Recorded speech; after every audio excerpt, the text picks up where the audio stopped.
오늘 제목이 자유의지, 사랑, 하나님의 섭리. 벌써 제목 자체가 무겁죠? 네. 하나가 아니라 여러 가지예요.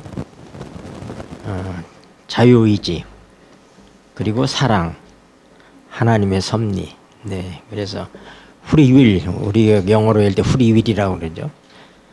Love and Divine Providence. 그래가지고 하나님의 섭리. 이 세 가지를 우리가 조화롭게 공부하는 그런 날입니다. 기억절 말씀 잘 외우시는 말씀인데 우리 같이 한번 읽으시죠. 외우시는 분들은 외우시고, 요한복음 16장 33절 말씀입니다. 이것을 읽겠습니다. 시작.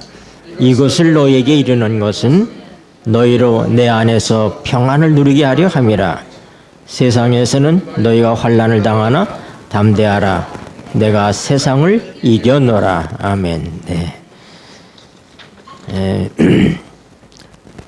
일요일 주제는 하나님의 주권에 대한 말씀입니다. 그 다음에 우리 월요일은 하나님의 전능하신 하나님, 우리가 하나님이 어떤 하나님이신지 우리가 공부하는데요. 그 다음 화요일 날은 하나님을 사랑하는 것, to love God. 그런데 그 사랑은 우리가 하나님을 사랑하는 것이 아니라 하나님 우리를 사랑하셨기 때문에 우리가 사랑하는 것이죠. 넷째 날은 하나님의 의지의 이상적 의미와 보완적 의미, 그렇게 되어 있는데 이 말씀이 좀 쉽게 번역을 하면 하나님의 이상, 하나님이 갖고 있는 이상이라고는 하나님 본래 갖고 있는 뜻을 얘기하는 것입니다. 네. 하나님이 갖고 있는, 하나님께서 세상을 어떻게 창조하시고 이 우주를 어떻게 하나님께서 다스리시고 하는 하나님이 본래 가지고 계신 뜻을 얘기하는 거예요. 그런데 하나님께서 그 모든 것들을 하나님의 임의로 하시는 것이 아니기 때문에 우리 모두에게 하나님께서는 자유의지를 주셨어요. 그래서 하나님의 본래의 이상과는 다르게 고장이 나버렸습니다. 고장이 나면 어떡하지 돼? 고쳐야 되겠죠. 네. 그래서 여기 지금 보완적 의미라고 그랬는데, 그 영어로다가 제가 보니까 치유하시는 의지, 이렇게 해석하는 게 더 좋을 것 같아요. 그러니까 하나님이 본래 갖고 있던 이상적인 그런 하나님의 의지가 있었는데 그 의지에 반해서 죄가 생겨서 문제가 발생했잖아요. 그래서 하나님께서는 그 문제를 어떻게 해결하시고 고치시는지, 그래서 리메디알 윌스라고 그랬어요. 리메디알이라는 뜻은 뭐냐면은 교정하는, 치유하는. 그러니까 하나님께서 계획하셨던 대로 되지 않을 것을 하나님께서는 아셨죠. 그래서 하나님께서는 그것을 어떻게 돼? 치유하는 의지까지 가지고 창조하셨다, 이 얘기입니다. 문제가 발생한 다음에 하나님께서 어떤 것을 계획을 세우신 것이 아니라 하나님 본래부터 생각하고 있던 그 모든 하나님의 뜻이 있습니다. 하나님의 이상이 있습니다. 그런데 그 이상이 잘못될 것도 하나님께서 아셨어요. 그래서 하나님께서 어떤 의지를 갖고 계셨냐? 그거를 치유하는 의지도 가지고 계셨다. 네. 우리 교과에는 보완적이라고 그렇게 번역을 했는데, 제가 볼 때는 리메디알이라고 하는 뜻은 치유한다, 고친다, 수정한다, 그런 뜻이 더 좀 강합니다. 우리가 그렇게 이해하는 것이 더 좋을 것 같습니다. 그 다음에 목요일날 소재는 그리스도께서 세상을 이기셨다. 그래서 우리 시제는 보면은 이게 단순 시제로 보여요. 세상을 이기셨다, 과거처럼 보이잖아요. 그런데 이게 원저자의 말씀에 보면은 완료 시제로 돼 있어요. 그래서 하나님이 세상을 이기시는 것이 과거에 한 번 이긴 것이 아니라 과거의 어떤 때로부터 지금까지 계속해서 하나님은 이기시고 계시다, 이런 의미입니다. 그래서 네, Christ has overcome the world, 이렇게 돼 있거든요. 그러니까 그리스도께서는 계속해서 지금까지 이겨 오셨다. 네. 언제부터? 십자가를 통해서 승리하셨죠. 그 십자가의 승리로 끝난 것이 아니라 지금도 그 승리는 계속되고 있다. 그 이김은 계속되고 있다. 이런 의미의 말씀들을 우리가 공부하는 것입니다. 우리가 하나님 하면은 첫 번째 생각하는 게 뭐예요? 사랑이죠. 그렇죠? 네. 하나님의 사랑. 하나님의 이 창조, 우주 창조는 하나님이 사랑이시기 때문에 시작된 것이죠. 네. 왜냐하면 하나님은 사랑이라는 건 혼자 하는 게 아니기 때문에. 네. 그래서 지금도 모든 것들의 이 생명적인 출발은 사랑에서 시작해요.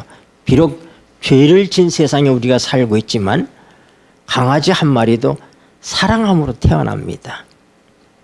그래서 이 모든 것이 출발점이 사랑이라고 하는 거예요. 예. 왜 하나님의 창조가 있으냐? 왜 우주 창조가 있으셨는가? 그것은 무엇 때문이다? 하나님의 사랑 때문이었다. 네. 그래서 하나님의 사랑인데 그 사랑은 어떤 사랑이냐? 우리가 갖는 사랑의 의미 가운데서 오해하기 쉬운 것은 뭐냐면 우리는 사랑을 강요할 때가 많아요. 그렇죠? 우리가 자녀를 기르면서도 자녀를 사랑하기 때문에 우리가 해주고 싶은 방향으로 자녀들에게 사랑을 강요할 수가 있어요. 그러나 하나님의 사랑은 강요하는 사랑이 아닙니다. 하나님은 우리에게 뭘 주셨다고요? 완전한 인격적 존재로 우리를 창조하셨어요. 그리고 뭐예요?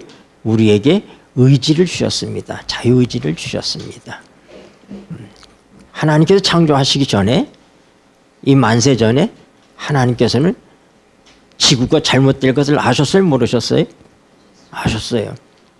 그리고 사단이 반역할 것도 아셨어요? 모르셨어요? 아셨어요. 근데 하나님 완전하신 하나님이신데, 하나님 실수가 없으신데, 하나님께서 그렇게 완전하게 하나님의 인이다 하고 얘기하는 루스벨 천사를 하나님께서 완전하게 창조하셨는데 왜 그가 범죄하게 되었을까? 네, 제가 언젠가도 말씀드렸지만은 성경이 우리에게 밝히고 있는 것은 그의 교만 때문이다 이렇게 얘기하고 있어요. 죄의 시작은 교만이라고 얘기합니다. 그러나 완전하신 하나님의 창조 속에서 어떻게 보면 좀 불완전해 보이는 이런 반역이 어떻게 해서 일어났을까? 성경은 사단이 왜 반역을 했는지에 대해서 우리가 이해할 수 있을 정도만 밝히고 있습니다. 그 이상 우리가 몰라요. 완전하신 하나님이 완전하게 창조하신 가장 뛰어난 존재가 왜 반역을 했을까? 왜 그런 마음이 생겼을까? 왜 그런 의지가 생겼을까? 이상하잖아요. 그렇죠? 네. 그러나 제가 전에도 말씀드린 것처럼 하나님은 아십니다. 하나님이 루스벨을 그렇게 완전하게 창조하셨지만은 루스벨이 왜 타락하게 되었는지 하나님은 아십니다. 왜요? 하나님은 전지하신 분이시기 때문에 하나님께 모르는 게 없습니다. 그러나 하나님께서 설명하고 계시지 않습니다. 그러나 우리가 하늘에 가면 우리의 이 모든 것들이 예수 그리스도의 장성한 분량에까지 자라게 될 것입니다. 그래서 그때는 하나님이 아신 것처럼 우리도 알 것이다. 우리 고린도서 13장에도 보면은 사랑에 대해서 얘기할 때 우리가 지금은 거울로 보는 것처럼 희미하지만은 그때는 우리가 얼굴과 얼굴을 대하여 볼 것이라고 그랬잖아요. 하나님에 대한 이 모든 지혜와 지식에 있어서도 우리가 하늘에 가서 사단이 왜 타락했을까? 완전하신 하나님이 창조하신 세계에 왜 이런 불행한 일이 생겼을까? 네, 이것에 대한 완전한 숙제는 우리가 하나님이 우리의 지성을 자라게 하시고 우리를 완전하게 예수 그리스도처럼 그렇게 만드셔서 이해할 수 있도록 해 주실 것이라고 생각합니다. 네, 그런데 하나님은 모든 것을 주관하시는 분이시다. 참새 한 마리도 하나님이 허락하지 아니하면 떨어지지 않는다. 그런데 왜 우리의 삶 속에 그렇게 많은 불행한 일들이 일어날까? 그런 그 불행한 일들도 하나님께서 허락해서 일어나는 일이다. 맞아요, 안 맞아요? 네.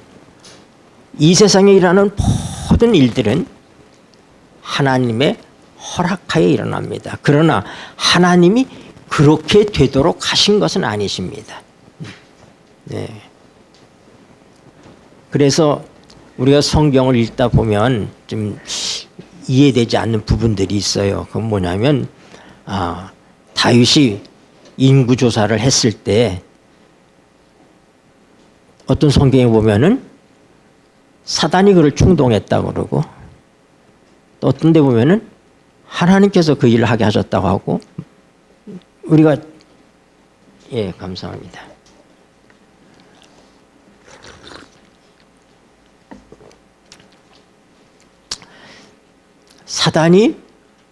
하지만 사단이 자기가 하고 싶은 대로 다 할 수 없습니다.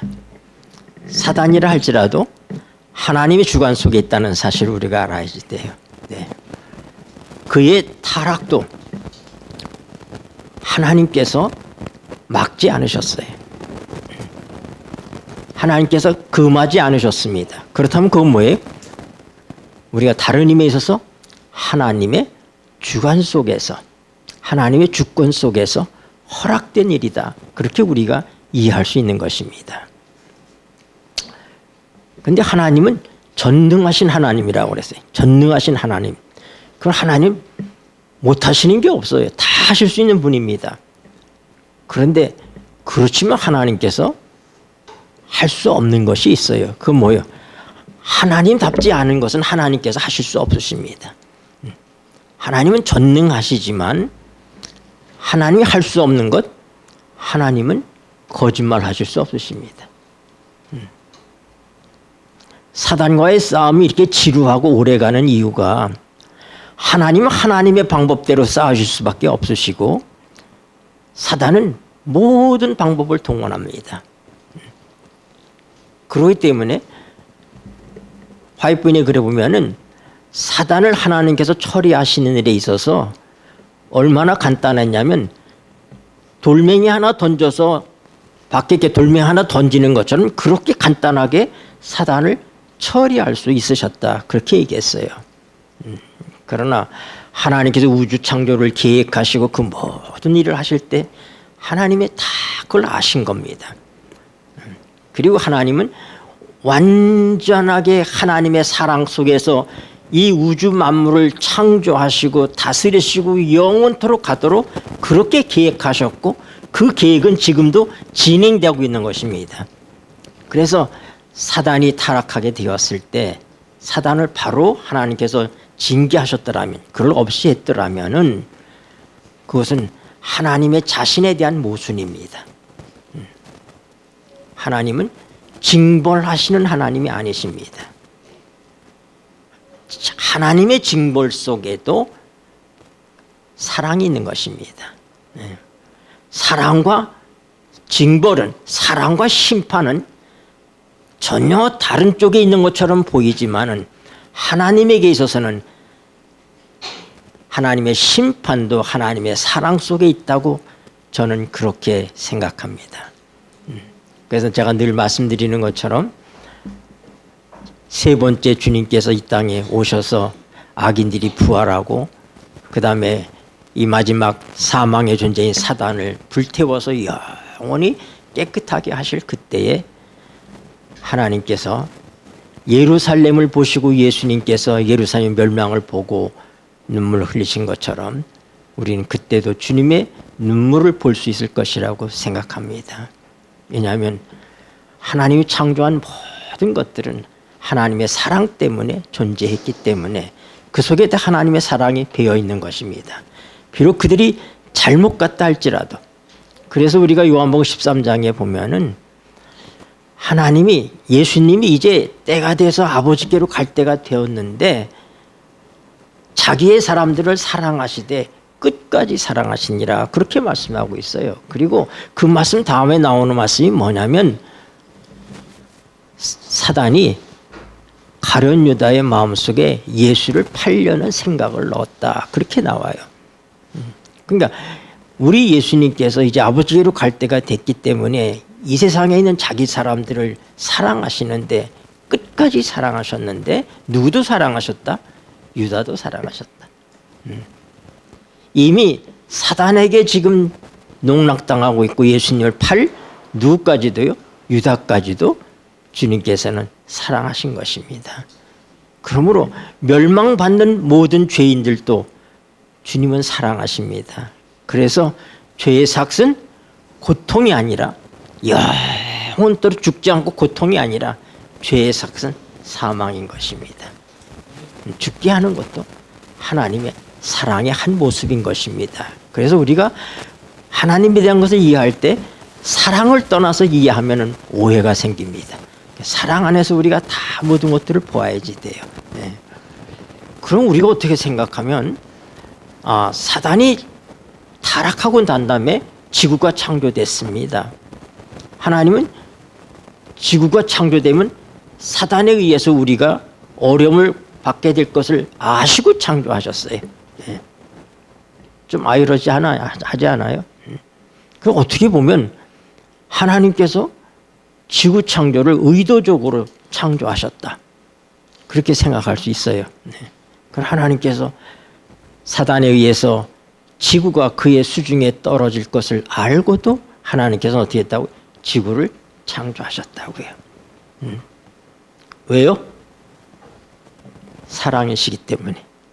사랑이시기 때문에. 그리고 지구 창조는 온 우주 세계에 정말로 하나님이 사랑이실 수밖에 없다고 하는 그런 것을 증명하는 무대가 된 것입니다. 지구가 없었으면 십자가는 없었습니다. 그렇죠? 그래서 하나님께서는 십자가를 통하여서 모든 하나님이 창조한 세계에 하나님은 정말 사랑이시다. 하나님은 정말로 깨끗하시고 정의로운 분이시다. 이것을 영원토록 잊지 않도록 하시기 위해서 이 지구를 창조하셨다. 저는 그렇게 생각합니다. 그게 왜 그러냐면 이 지구를 창조하신 다음에 하나님께서 이 지구를 얼마나 높이시는지 우리가 보면 알 수 있어요. 네. 히브리서에 보면은 잠시 동안 우리가 천사보다 못하게 창조되었다. 그렇게 말씀하고 있어요. 이번 교과에 보면은 이 권면하는 말씀이 시대의 소망 제1장을 읽어라 그렇게 돼 있어요. 여기 보면 정말 하나님께서 이 창조하시는 목적과 그리고 이 지구를 하나님께서 어떻게 회복하시는지에 대한 얘기가 정말 쉽게 잘 설명이 돼 있습니다. 그래서 1장에 보면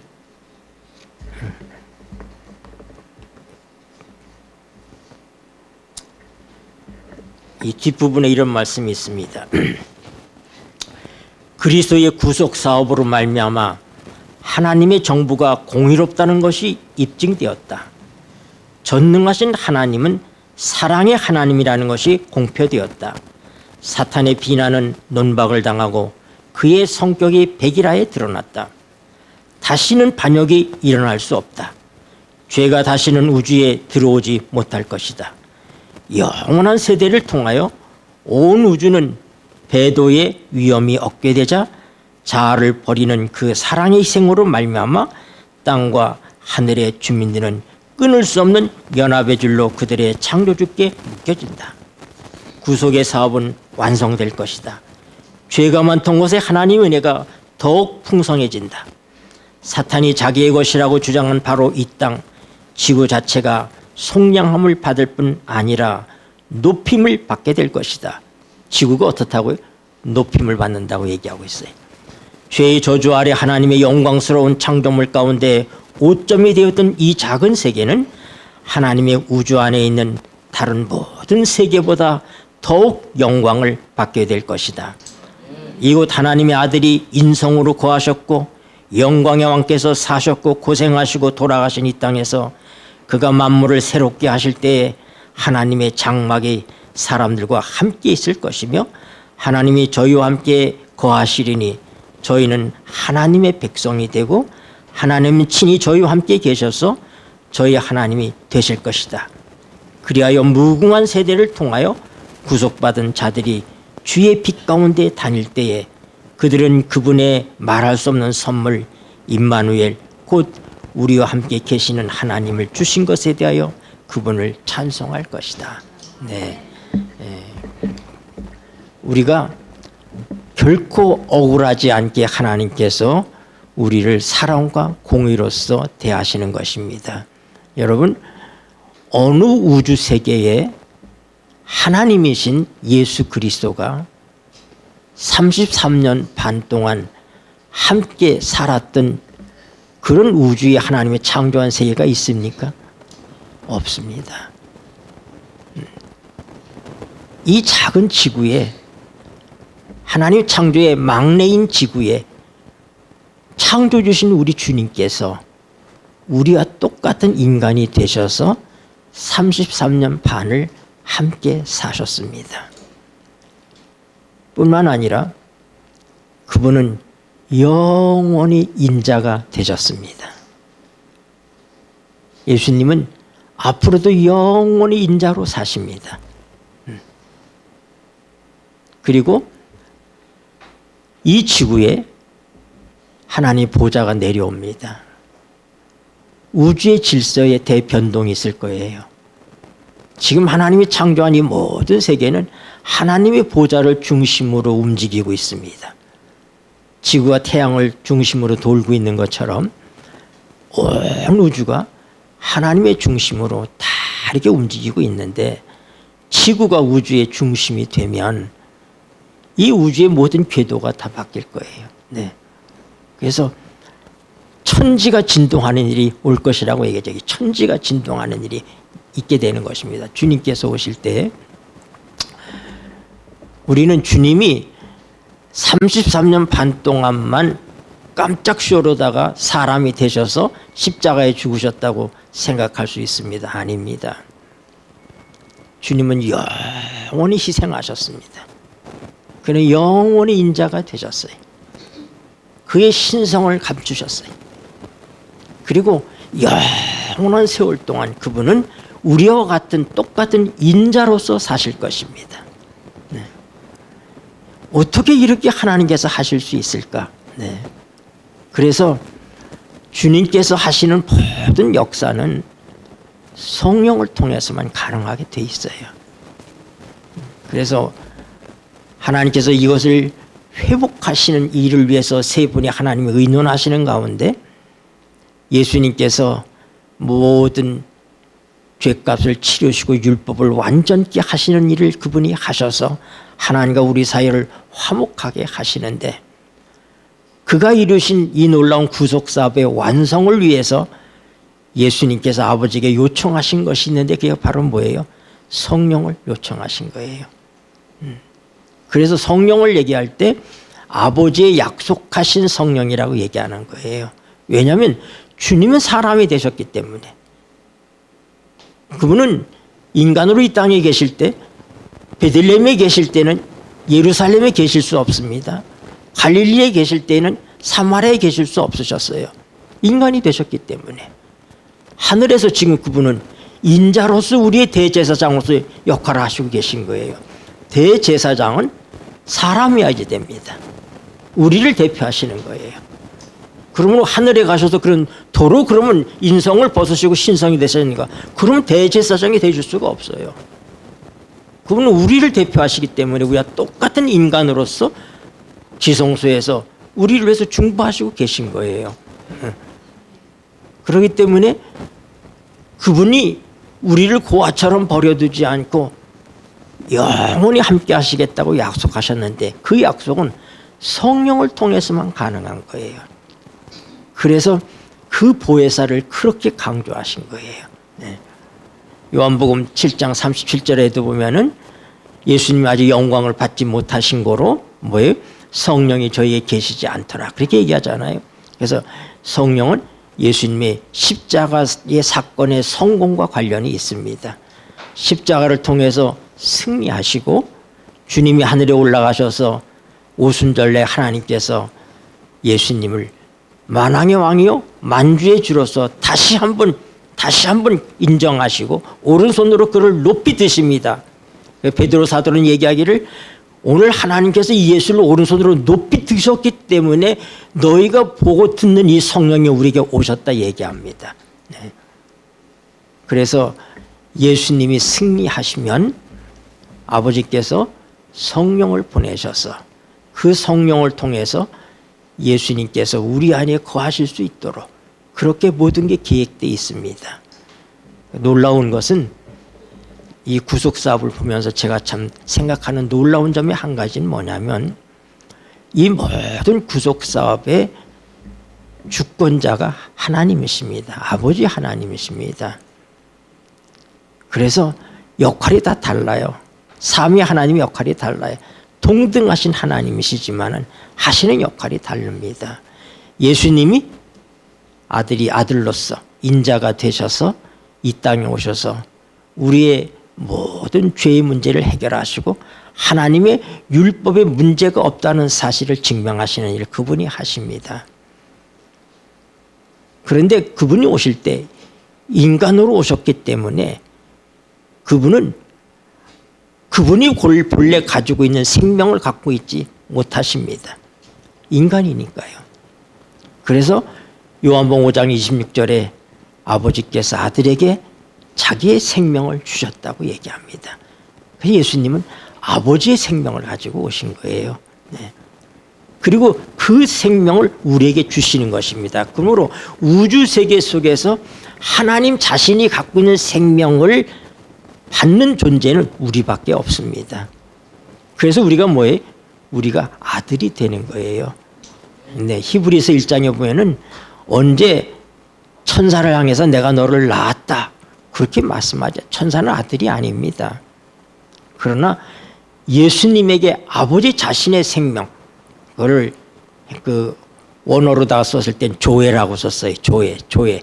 하나님이 갖고 있는 생명은 조회예요. 그 조회를 예수님이 받으셨고 아버지의 모든 권한을 예수님에게 주셨습니다.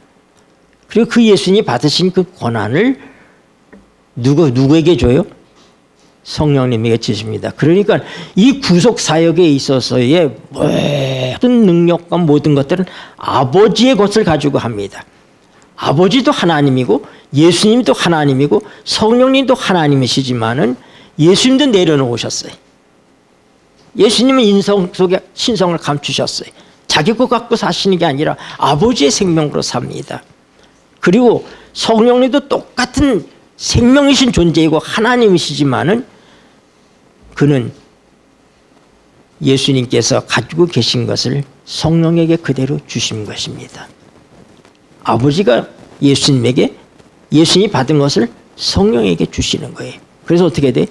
성령이 이 모든 것들을 성령 자신의 생명과 능력이 아니라 아버지의 생명과 아버지의 능력으로 삼위의 하나님이 이 구속사에게 역사하고 계시다고 하는 것입니다. 동일한 하나님이시고 동일한 능력을 갖고 있지만은 그러나 하나님의 주권이라는 측면에 있어서 이 모든 것들은 하나님이 주장하시고 계십니다. 하나님이 아들에게 주셨고 아들이 주신 것을 성령은 자유로 말하지 않는다고 했어요. 자기 목소리를 내지 않습니다. 자기 것을 갖고 하잖아요. 그는 예수님을 증거하십니다. 예수님이 아버지를 나타내신 것처럼 성령은 예수님을 증거합니다. 그렇기 때문에 아버지가 예수님에게 주신 것, 예수님이 성령에게 주신 것, 그것이 우리의 모든 구속 사업에 있어서의 이루어지고 있는 능력이요, 생명이요, 그런 것입니다. 그래서 이 창조와 그 다음에 구속에 있어서의 제일 주권자가 누구시다? 아버지 하나님이시다 하는 점도 우리가 생각할 수 있는 것입니다. 하나님께서 하시는 일에는 구부러짐이 없습니다. 사랑엔 실패가 없습니다. 그래서 하나님께서 비록 사단의 도전을 받으셨지만은 하나님이 이미 결론을 내시고 그 일을 하시는 것입니다. 한 가지 더불어서 얘기하는 것은 여러분, 우리의 구원 문제에 있어서의 하나님은 어떻게 우리를 주관하시고 계시는가? 인간은 모두 죽었어요. 모두 타락했어요. 하나님이 간섭하지 않으면 우리에게 희망이 없습니다. 그러므로 인간이 멸망당하는 것을 하나님께서 하나님의 의지로 멸망당하게 하시지 않습니다. 왜냐하면 이미 그렇게 운명되어졌어요. 그러나 구속 사업에 있어서는 우리 하나님이 역사하십니다. 네. 그래서 우리가 로마서 8장에 보면은 이 하나님께서 미리 아신 자들로 정하시고 부르시고 의롭게 하시고 영화롭게 하셨다고 얘기합니다. 그러면 여러분, 제가 개인적으로다가 구원 문제와 하나님의 주권에 대한 제 개인의 이해는, 구원은 하나님께서 역사하십니다. 우리의 타락은 우리의 자유의지로 하나님을 선택할 수 있을 만큼 그렇게 자유롭지 못합니다. 타락한 인간은 자유의지가 이미 다 망가져 버렸어요. 그래서 내 아버지께서 이끌지 않으면 아무도 내게 올 수 없다. 구원받는 모든 영혼들에 대해서 우리 교리적으로 얘기할 때 하나님은 예지하시는 분이시기 때문에 그 사람이 어떻게 할 것을 알고 정하셨다고 얘기하는데, 그러나 저는 그 점에 대해서 우리가 이해하기 참 힘든 부분이 있다고 생각을 합니다. 왜냐하면 하나님이 간섭하지 아니하면 아무도 하나님께 올 자가 없습니다. 옥토라고 하는 것은 저절로 옥토는 안 됩니다. 옥토는 농부가 기경해서 만든 거예요. 옥토에 떨어진 씨만이 30배, 60배, 100배 소출을 내는데 그 옥토는 본래부터 있던 것이 아니라 농부가 기경한 것입니다. 그러므로 우리가 옥토가 되었다고 하는 것은 하나님의 전폭적인 간섭이 있으셨다고 하는 것입니다. 그런 의미에 있어서 저는 멸망의 문제는 하나님이 선택하지 않지만 구원의 문제는 하나님의 전적인 하나님의 인도하심이 우리에게 은혜로 역사하고 있다. 저는 그렇게 생각합니다. 그러나 이 점에 대해서 오해가 없으시길 바라요. 짧은 시간에 제가 설명을 다 드릴 수가 없습니다. 주기도문으로 마치겠습니다. 하늘에 계신 우리 아버지시여, 이름이 거룩히 여김을